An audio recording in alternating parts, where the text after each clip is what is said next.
that each of you is just so unique in your essence, that you have, gifts and talents, that you're just beautiful, radiant being in your own right, and that there's nobody like you. Nobody else exists like you. Nobody has your nature. Nobody has your unique gifts and talents, and the combination of those that you've been given to support the woman that you are. And whether you're conscious of it or not, you don't get to choose your nature. That there is just a pure essence to you and to who you are. And that nature will actually serve you deeply and profoundly and joyously and magically in everything that you want in life. That you've come in with a very unique energy and flavor. And that you get to choose many things in life. As we go through life, we get to choose many things, but you don't get to choose your nature. That is inherent.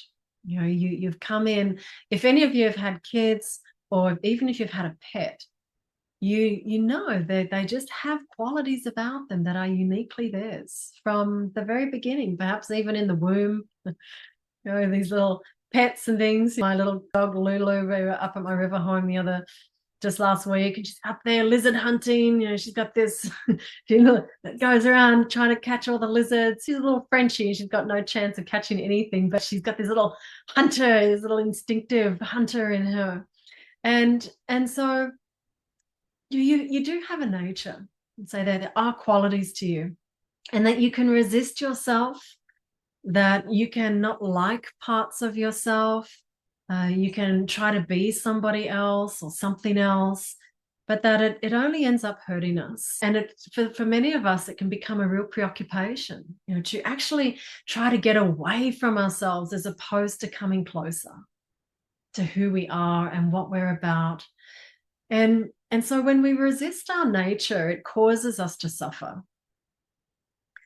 If you look at anything you've got going on in your life right now that's causing you suffering, you'll find there's a way in which there's something in you that you're resisting, some aspect of you stepping into perhaps a new level of power, perhaps being able to use your voice powerfully, perhaps some kind of expression that's been suppressed, or you're engaging in something that's out of alignment with your nature.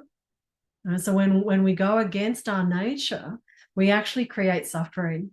And you see, if we're not able to draw on our innate nature and the abilities and those gifts and talents that you have, that we have to develop misbehaviors, you see, because if you can't rely on your nature, then now you have to develop coping strategies to cope with getting through life, trying to be something else, somebody else, and that these are all signs of misbehaviors.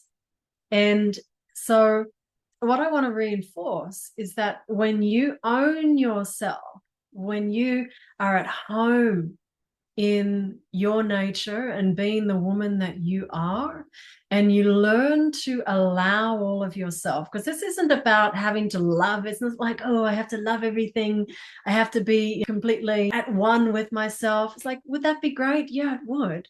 But wherever you are, it doesn't preclude you from creating what you love.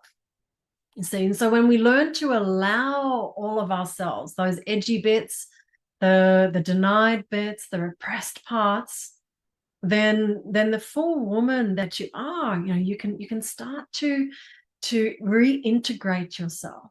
You can start to bring these parts of you online. And that when you do, you're never actually going to want to be anybody else.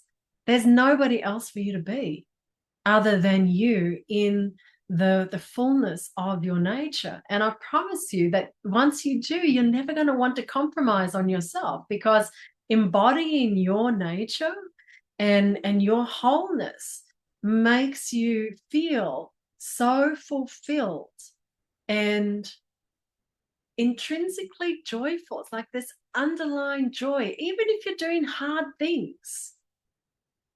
even if you're doing hard things, that when you know that you are in alignment with your truth and your nature, and that you making a stand for that in life, you just get to be at home. You get to feel like you are on the path of your life that is just powerfully yours.